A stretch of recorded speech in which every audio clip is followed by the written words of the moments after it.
Over 400,000 citizens in Andhra Pradesh, India, have been affected by the worst flood the region has seen in decades.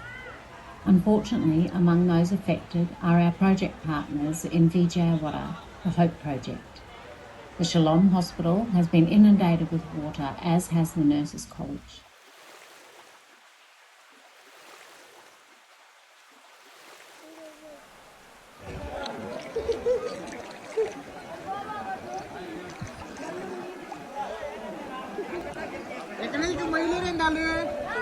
Neighbours Aid is thinking of all those impacted right now, including our friends at the Hope Project. We are running a flood relief appeal, and if you can spare some change for those impacted, please scan the QR code below.